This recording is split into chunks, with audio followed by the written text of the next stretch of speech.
Estrellas de la opinión, porque tu opinión también cuenta. Y venimos acompañados del doctor Ramón Eduardo Pérez Martínez, cirujano oncólogo en el Instituto Oncólogo Dr. Heriberto Pieter. Y vamos a conversar con el doctor del cáncer de mama, los síntomas, recuperaciones y demás. Buenos días, doctor. Bienvenido a Estrellas de la Opinión. Sí, buenos días a toda la radio audiencia y a ustedes y gracias por la invitación. Sí. Bien, entrando en materia, el cáncer de mama, hoy es el mes del cáncer de mama, de visibilización del cáncer de mama. ¿Cómo surge? O sea, ¿cómo se dan los casos? ¿Cómo tiene una mujer peligro de tenerlo? Etcétera. Sí, el principal factor de riesgo es el sexo, claro está, ser mujer y luego viene la edad. La, el riesgo del cáncer de mama inicia a los 40 años y por eso es que los programas de pesquisa o screening se inician a los 40 años, o sea, donde se le recomienda a la mujer que debe de hacerse una mamografía todos los años. Así que el principal factor de riesgo es el sexo y luego la edad. O sea, el hecho de ser, por el simple hecho de ser mujer, tiene más riesgo que un hombre de tener cáncer de mama. Sí, porque la Sí, pero incidencia, el sí, cáncer de mama también pasa en hombres. En Estados Unidos, 1 de cada 100 hombres es diagnosticado con cáncer de mama. y la incidencia es muy baja en el sexo masculino, de un 1% o menos de un 1%. Es decir, que de cada 100 casos de cáncer de mama, Ajá. 99 mujeres y un hombre. Pero no Ok. se le da la visibilización aquí, por lo menos, en República Dominicana.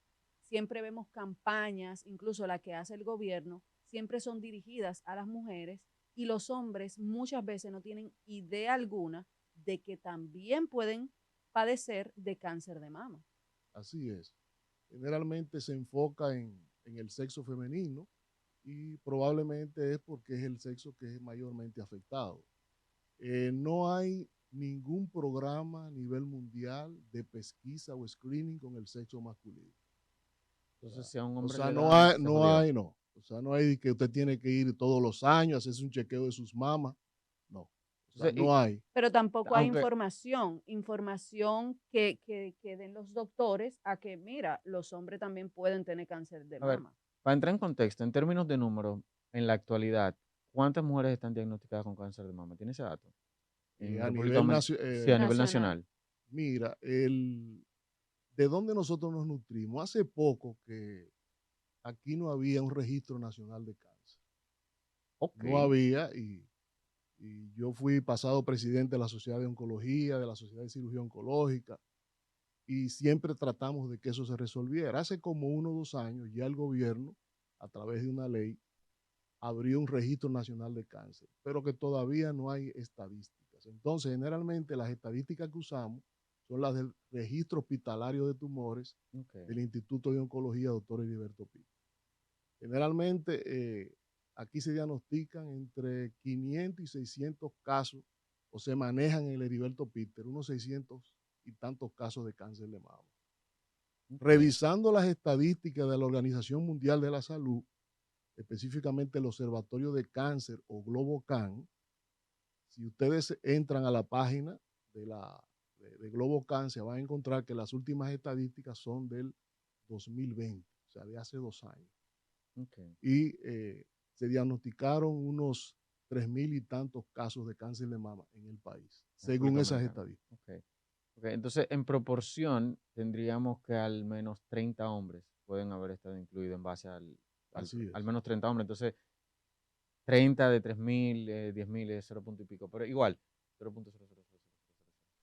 El punto es, por ejemplo, si yo como varón, como masculino, no tengo espacio de donde yo pueda diagnosticarme y me sucede y tengo síntomas, entonces, ¿a dónde yo podría ir? Aunque la conversación no se trata en este caso 100% del varón, pero me preocupa porque yo soy varón, ¿No? ¿sabes? Y, es cáncer, y estamos hablando de cáncer de mama. O sea Exacto. que sí, lo primero es que el cáncer de mama en el hombre, básicamente la manifestación es un nódulo, es una masa, es un bulto en la tetilla, como le decimos a la mama del hombre, ¿no? Ok, Y el hombre debe de ir al mismo lugar que va la mujer, o sea, debe de ir donde el cirujano oncólogo.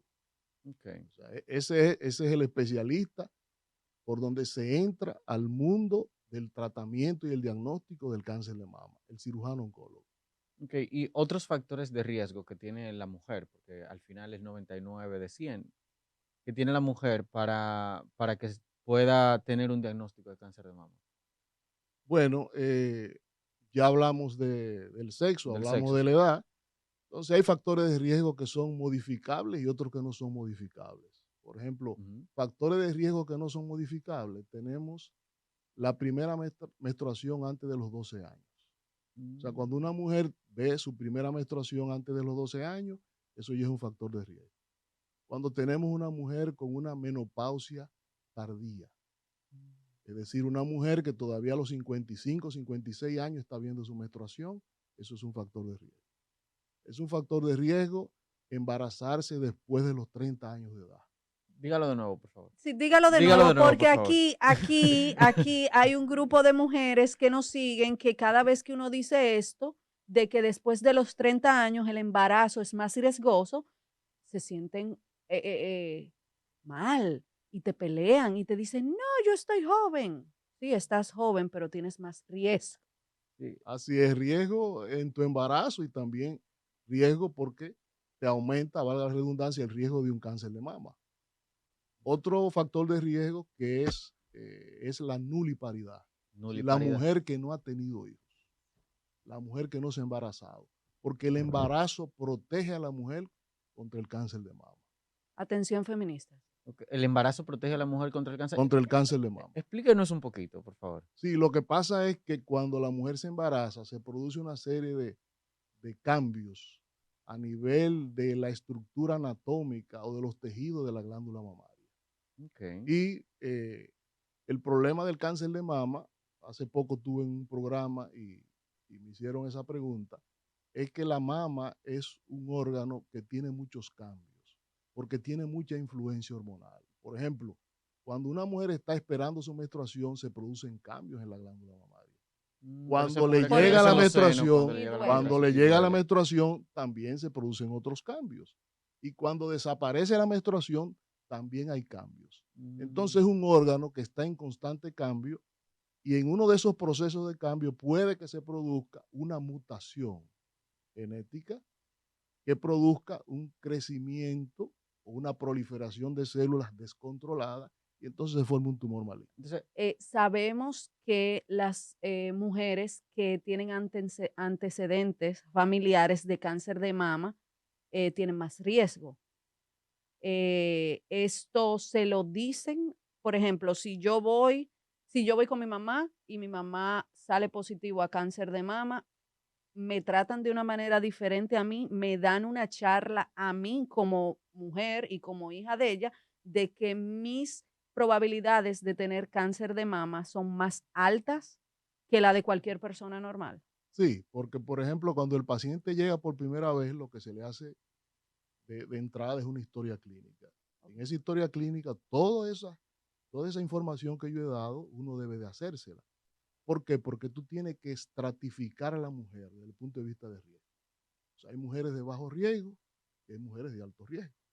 Entonces, como dice usted, si usted tiene un familiar directo o que ha tenido cáncer de mama, entonces usted es una persona que tiene más riesgo. Y es deber del médico especificar eso. a ver, todavía existe, porque yo había leído como que había cierto nivel de evidencia de que el cáncer tiene cierta cantidad o sea, de influencia genética. Que si yo soy una persona que tiene cáncer, mis hijos pueden Sí, ser eso es lo que él está diciendo. Sí, lo que pasa es que hay una confusión entre genético y hereditario. hereditarios, sí. Sí. Sí, hay una confusión. Por ejemplo, ¿Cuál es la podemos diferencia? decir Sí. que el cáncer es una enfermedad genética, pero no todos los cánceres de mama son hereditarios. Me Ah, explico. ya, ya. Solamente de un 10 a un 15% de los cánceres de mama son hereditarios. Es decir, que de 100 mujeres que son diagnosticadas con cáncer de mama, solamente 15 es hereditario. Es decir, que va a pasar de madre a hija. Okay. Ok. Y, Sí, y la próxima pregunta. en ese mismo tenor, también sabemos que hay unos exámenes que cualquier persona, hombre o mujer, se pueden hacer para ver como las probabilidades de cáncer que tienen. Esto tampoco es algo que lo vemos anunciando. Tampoco es algo que el gobierno, que es el que hace mayormente los programas Y traza las y políticas, ¿no? traza las políticas, tampoco vemos que el gobierno solo dice tócate, tócate, tócate, hazte tu mamografía, tócate. Pero en el caso de mujeres que tienen un familiar directo que ha padecido cáncer, o de hombres también, porque también es muy común el cáncer de próstata. Entonces es muy común también, pero tampoco vemos que hay se hace campaña para concientizar a las personas de que existe este análisis y que es muy eficaz, o sea, tiene un por ciento muy alto de ser seguro lo que sale en este análisis genético. Creo. Así es. Voy a comenzar por una palabra que mencionaste, el tócate. Por años se ha estado cacareando el tócate. Y el Cacareando. tócate las mamas no es un método de detección temprana de cáncer de mama. Repítame eso, por favor. El tócate las Ajá. mamas no es un método de detección temprana. Entonces, si usted lo que le dice al paciente que se toque, usted lo que le está haciendo daño al paciente. Porque va a identificarlo ya cuando está el problema ahí. Exacto. Entonces, Ya no. o sea, el mensaje que hay que dar es que tiene que irse a hacerse su chequeo médico y hacerse los estudios de imágenes. Y que, por ejemplo, yo, que no sé nada de medicina, o sea, sí sé un poco, pero El ciudadano común el que ciudadano desconoce común Exacto. que de medicina. desconoce, tú le dices, ay, mira, tócate, pero realmente puede ser que los ganglios estén inflamados porque vaya a estar en su ovulación o que le vaya a llegar el periodo a la mujer y puede decir, ah, sí, mira, tengo algo. Ah, no, o me toqué y siento este bultico, pero el doctor me dijo que eso era normal, que eso era un ganglio, y luego revisarse cuando no está en la fase lútea o cualquier cosa y pues entonces lo tenga y no lo sepa diagnosticar o decir, o decir, ah, mira, sí, lo tengo, yo no estoy ovulando, no me va a llegar el periodo. ¿Qué haces tú aquí? Es muy importante esa observación que usted hace porque eso es lo que crea el peligro de que el paciente se toque y como no me siento nada, no voy a ir donde el médico. Sabemos cómo somos nosotros los seres humanos. Sí. No me voy a hacer la mamografía. ¿Por qué? Porque no me siento nada. Entonces, lo ideal es que el cáncer se diagnostique sin usted sentirse nada. Eso es lo ideal. O sea, sencillamente que apareció en una mamografía o en una sonografía. En ese mismo tenor, Noelia mencionó las fases. ¿Cuáles serían las fases por las que pasa una persona cuando el cáncer se gesta, cuando se va desarrollando, hasta que se trata, etcétera, etcétera? Bueno, A nivel general. sí, lo primero es cuando el paciente llega, puede llegar con una sintomatología, que generalmente es un bulto, un nódulo en la mama, o el paciente que viene a hacer su chequeo rutinario y en ese chequeo rutinario aparece una lesión en los estudios de imagen. Eso es lo primero. Entonces, luego de ahí, el paciente, si es una imagen sospechosa, lo que pasa es hacerse una biopsia. Pero una biopsia sonodirigida o dirigido por mamografía, lo que se llama biopsia estereotáxica. Nunca o casi nunca biopsia abierta. ¿Por qué?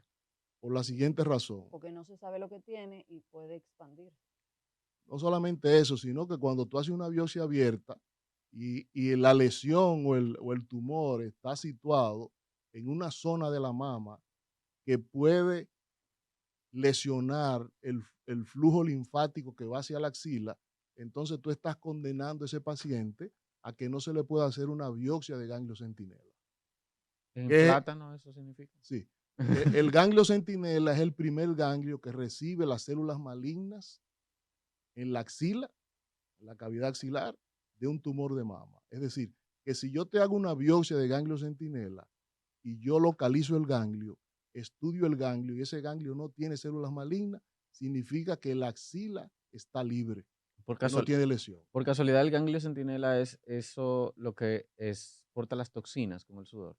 No, esas son las glándulas sudoríparas. Glándulas sudoríparas. Ok. Tengo otra pregunta porque, por ejemplo, yo tengo PMDD, que es un desorden hormonal crónico. Entonces, me pasa que yo 2 veces al año me hago screening para el cáncer y para todo, porque también las mujeres que tienen algún tipo de desorden hormonal también están en más riesgo de tener cáncer que una persona que no tenga desorden hormonal. Y eso tampoco es algo que tampoco el gobierno que hace sus campañas tampoco educa a las personas y a las mujeres diciéndole estas cosas. Sí, porque hay el 60% de los cánceres de mama tiene receptores hormonales positivos. Es decir, que hay un vínculo muy fuerte entre el origen del cáncer de mama y las situaciones hormonales. O sea, los estrógenos, la progesterona, básicamente. O sea, que de alguna u otra forma la alimentación podría influir en esto. Sí, el problema, cuando el paciente me pregunta a mi doctor, ¿y entonces qué debo comer? ¿Cómo debo comer? Nosotros tenemos una situación que hay una gran cantidad de alimentos que están manipulados con hormonas.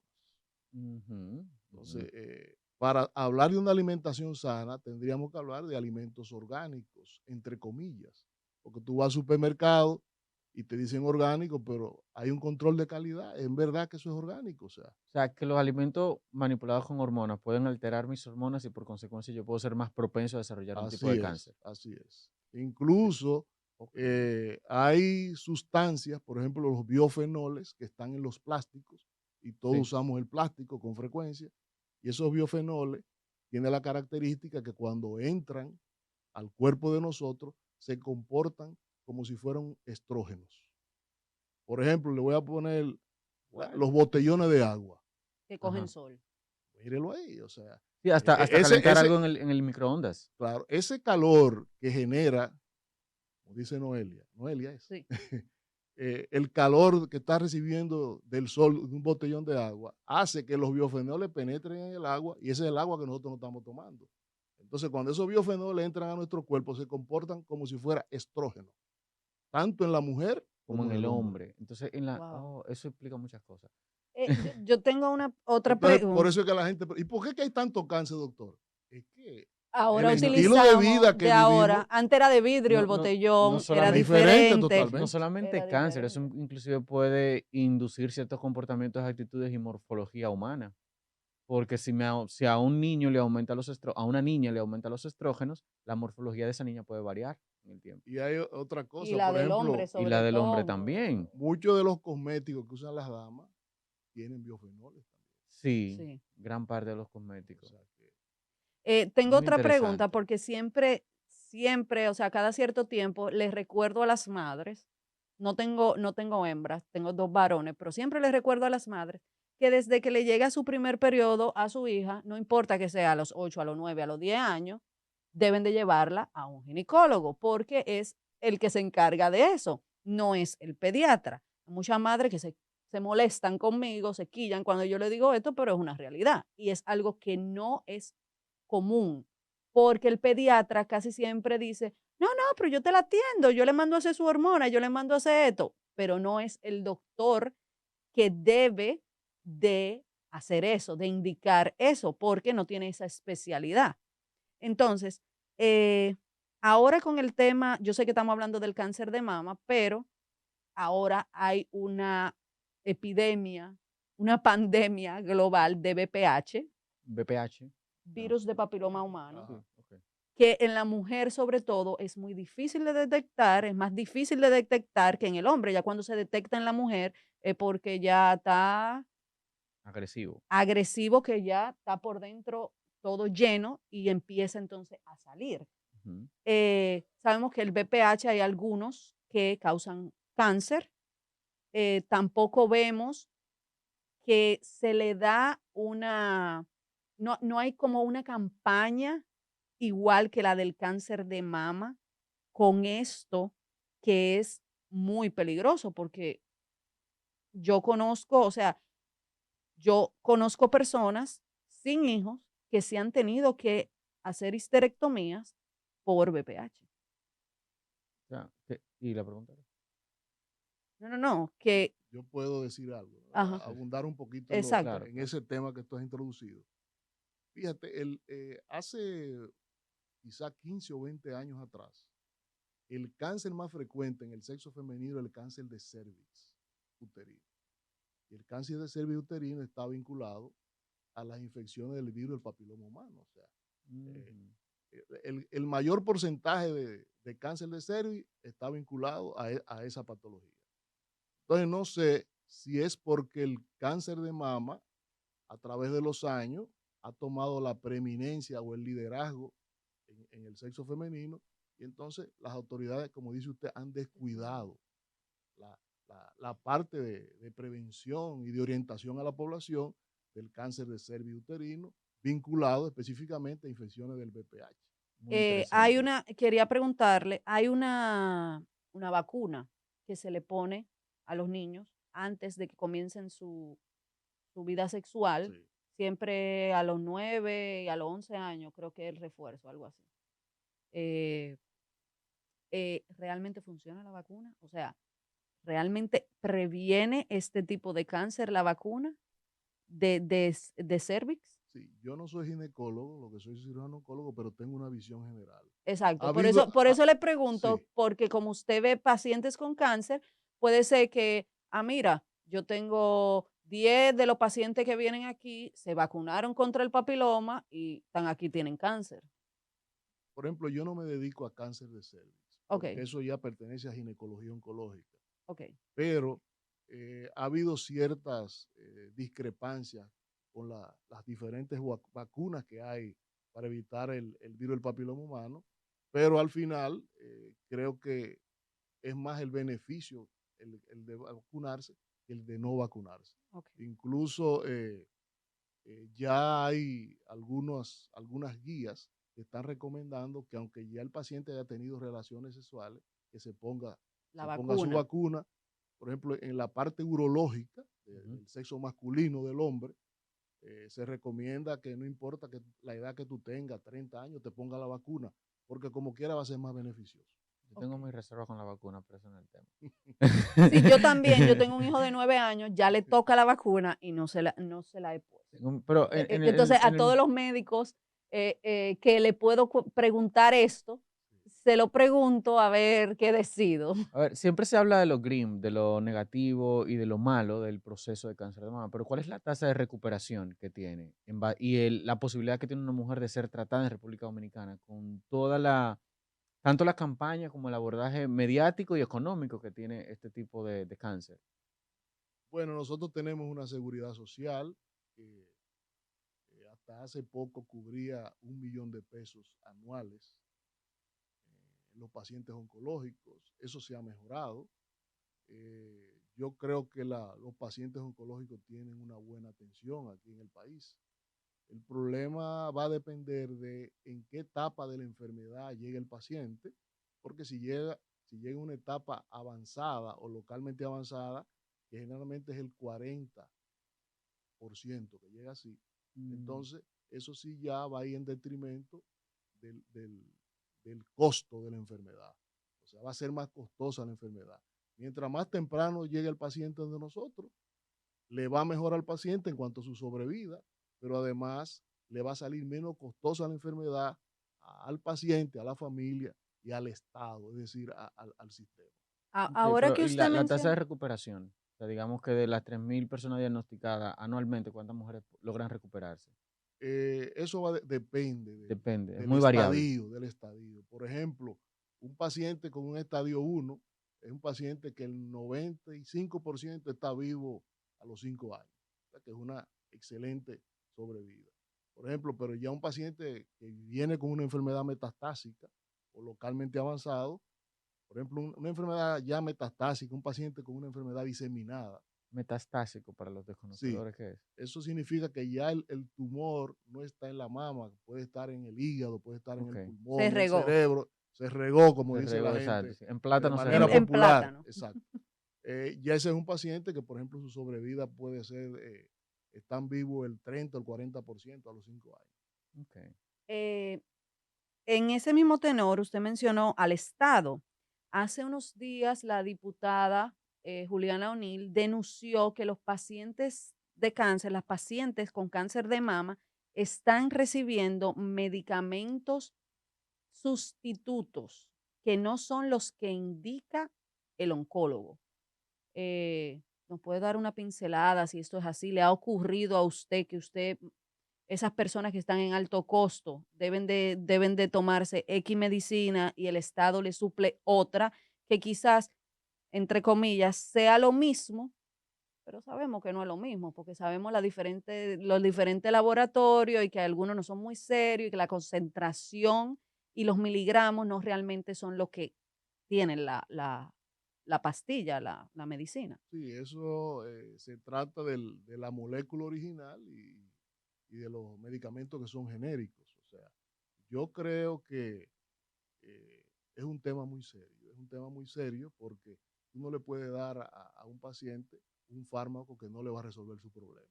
Ujú. Eh, yo, yo tengo una opinión en ese sentido de que el Estado como Estado debería de crear un vínculo, por ejemplo, con esas grandes multinacionales de farmacología y tratar de conseguir un costo en volumen para tratar de abaratar, Como dicen aquí, comprarlo por docena. comprarlo por docena, exacto. Entonces, yo creo que es una iniciativa que el Estado debe de tomarla, nunca se ha hecho. Hace ya unos años nosotros tuvimos el ASIL Sarril, éramos presidente de la Sociedad de Oncología y fuimos incluso planteándole eh, que fueran cubiertas las plataformas genómicas. Y voy a explicar en Por qué favor. consiste Sí. eso. Las plataformas genómicas son estudios genéticos que se le hacen a los tumores de mama y a otros tumores, a otros cánceres. Entonces esas plataformas genómicas nos dan a nosotros lo que se llama la parte predictiva. La parte predictiva en oncología significa a qué tipo de tratamiento van a responder esos tumores. Esos tumores. Entonces, eso hace que si un paciente, tú crees que desde el punto de vista del estadio clínico y histopatológico y morfológico, ese paciente hay que ponerle quimioterapia. Sin embargo, cuando tú le haces la plataforma genómica, la plataforma te dice que no, que la quimioterapia no va a hacer efecto. Entonces, eso nos da la ventaja a nosotros de economizarle al sistema tratamientos que no van a ser Claro, las Que no van a pruebas. funcionar. Vamos a ponerte exitosos a ver para cómo te nada. va. ¿Cómo te va a hacer? Es un tratamiento a la cieguita. Así es Ujú. que Entonces, se está haciendo aquí. esa plataforma genómica nos guiarían a nosotros a personalizar los tratamientos. Es decir, no, este paciente, aunque tiene este estadio de la enfermedad, pero la quimioterapia no va a tener ningún efecto porque la plataforma genómica me dice que no. Y eso no se logró al final. No, No no, se no, no, logró. no. Y no, Nosotros no, hicimos varias visitas y no hay forma, le llevamos hasta estudios de factibilidad, Negocio, doctor, usted sabe. oiga bien, de cuánto se iba a economizar el Estado. Sin hay, embargo, nunca se aprobó. Lo que pasa es bueno, que así no se roba, doctor. sí, hay muchas cosas que por diferentes razones no se da, tanto por mecánica de gobierno como por intereses económicos y a veces por la misma política pública que no se manejan como deberían. Pero eso está muy interesante y en ese mismo tenor no se logró, qué sé yo, las mismas universidades, porque yo siempre he criticado aquí que las universidades tienen poco espacio de desarrollo y de research and development, de investigación y desarrollo. Y aquí, por ejemplo, las universidades podrían aportar un tipo de plataforma así hasta para los estudiantes de oncología y los residentes de oncología. Eso tampoco se pensó o se intentó o no se hizo. Bueno, lo que pasa es que yo estoy abordando la parte de plataforma es una prueba. Ah, como prueba, Es ya, como prueba, como o sea, prueba. por ejemplo, agarran el tumor y al tumor entonces le aplican una serie de genes. Y en base a esos genes Ujú. hay un resultado predictivo de decirle, mire, este paciente, si le dan quimioterapia, le va a ir bien o le va a ir mal, o no va a tener efecto. Va. Ya la otra parte que usted está abordando es una cosa muy interesante y que debería de ser así. O sea, las Sí, universidades, las academias, o sea, son los encargados, o sea, en todos los países del mundo de la investigación. sí, Sin embargo, aquí tenemos que la investigación es muy baja. sí, aunque también hay un factor, ahora que usted lo menciona, que las residencias, por ejemplo, no las manejan directamente las universidades, sino ciertos hospitales. Entonces, Que tienen un aval sí, universitario. tienen un aval universitario, pero al final como que tiene ahí cierta... Sí, porque hay veces que ese aval universitario nada más es de palabra Ujú, o ujú. para entregar el título, pero la universidad como academia en sí no tiene como esa gran Esa vinculación vinculación, con exacto. los programas de formación de los especialistas. Así es, así ¿Qué es. tan rápido crece un cáncer de mama? O sea, si se diagnostica el día de hoy, ¿qué tan rápido puede crecer ese cáncer? y obviamente depende del tipo de cáncer, porque ya usted explicó que hay varios tipos de cáncer en la mama. O sea, no es un solo cáncer de mama, sino que hay varios tipos. Y incluso cuando yo doy la definición de cáncer de mama, digo que es un conjunto de enfermedades. El cáncer de mama, como dice Noelia, no es una enfermedad, son muchas enfermedades. Entonces, siempre le digo al paciente que no hay que salir corriendo, porque esa es otra cosa. Al paciente se le diagnostica un cáncer y lo que quiere es que lo operen inmediatamente. Y no es así. Muchas veces la cirugía es un daño que tú le estás haciendo al paciente. Y quiero que se oiga esto muy bien. Por ejemplo, ya a ningún paciente se le pone la mano hasta que no tenemos los factores pronósticos que se determinan por inmunistoquímica. Y eso es lo que me va a dar a mí el diagnóstico biomolecular del tipo de cáncer que tiene el paciente. Entonces, ya cuando nosotros tenemos eso en la mano, es que entonces trazamos un plan terapéutico. Importante que el cáncer no tiene paticas, como le digo yo a los pacientes de manera jocosa. O sea, si usted se diagnosticó, usted no tiene que operarse al otro día, no. Usted tiene que cumplir un protocolo para que el manejo que se le dé a usted sea el mejor manejo y a usted le vaya bien. Bueno, Porque en oncología, si lo primero que se hizo mal, todo va a venir mal en el paciente. Y el pronóstico va a ser sombrío.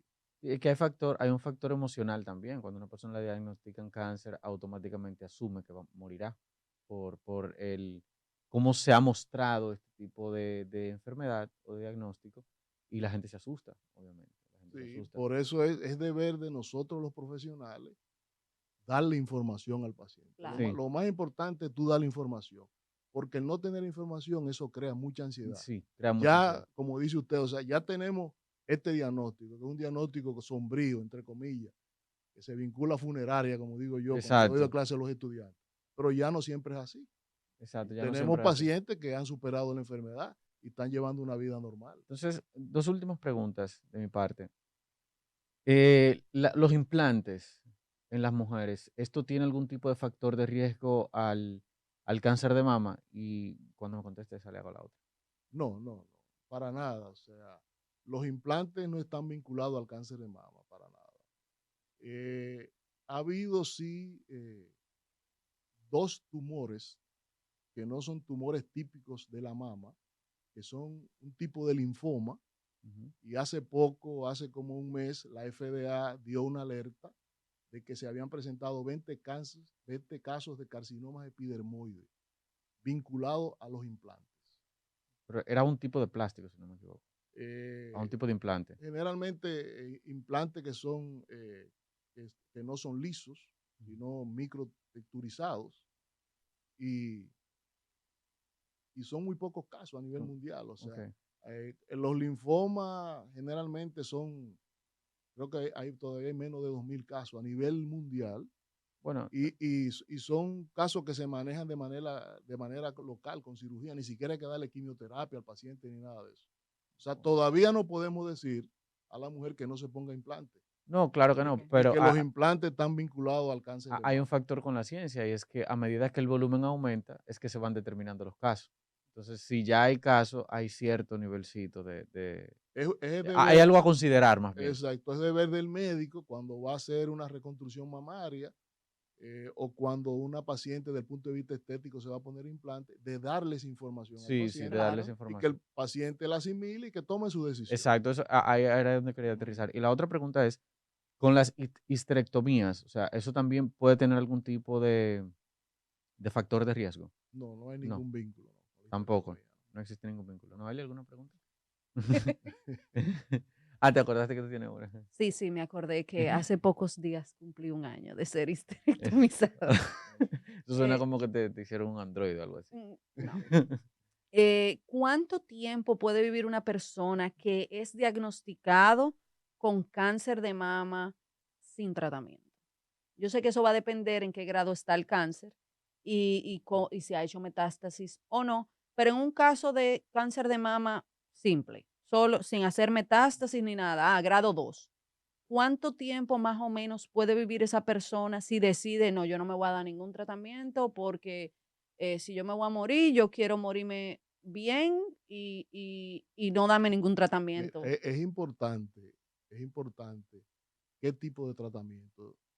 Esa es la pregunta, si es quirúrgico No, o si es quimio, sistémico. quimio. Hay muchas personas que deciden no darse quimio, no darse estos tratamientos porque las probabilidades, ellos dicen, bueno, mira, voy a vivir mal lo que me queda. Mejor no me doy nada y vivo bien. Y solo me medico para el dolor, por ejemplo. Sí, eso va a depender del estadio de la enfermedad y del tipo de tumor.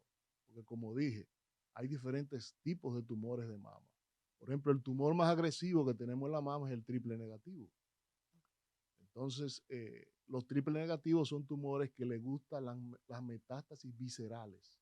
Me explico. Son tumores que invaden pulmón, invaden hígado, invaden cerebro.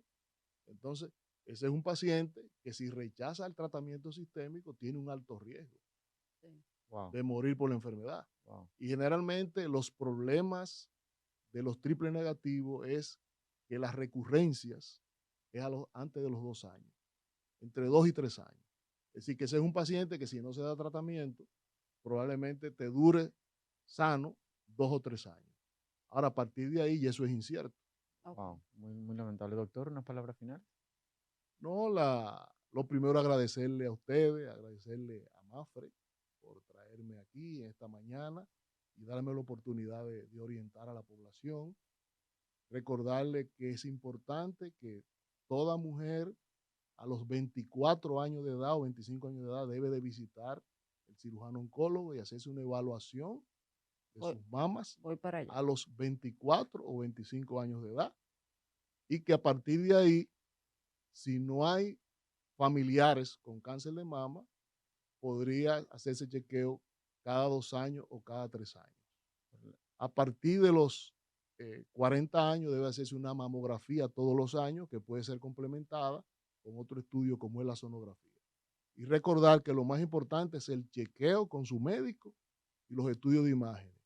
Que el autoexamen mamario no es un método de prevención no y se detección toquen, temprana vayan para el al cáncer de doctor. Muchísimas gracias, doctor. Doctor Ramón. Antes de, tengo una última pregunta porque él mencionó que a partir de los 40 es la mamografía, pero en mi caso, por ejemplo, no sé si es por mis problemas hormonales, pero a mí desde los 29 me indican sonomamografía. Sí, la situación es que la sonografía en mujeres jóvenes no puede dar más información que la mamografía. Okay.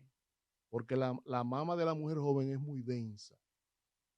Okay. Entonces, esa densidad te puede ocultar lesiones que no se van a ver en la mamografía. Incluso la tasa de falsos negativos, es decir, una mujer tiene un cáncer, se hace una mamografía, pero la mamografía salió normal, teniendo el cáncer, es más alta. Por la edad. Mientras más joven es la mujer. Okay. Bueno, Yacy, muchísimas gracias, doctor Pérez, quien es cirujano oncólogo, repito, y oncoloplástico de la mama, también miembro de la Sociedad Americana de Oncología y de la Asociación Española de Cirujanos de Mama y de la Sociedad Europea de Oncología, el doctor de Ensenomed en Centro de Oncología Médica. Estrella 90.5 FM presentó Estrellas de la Opinión.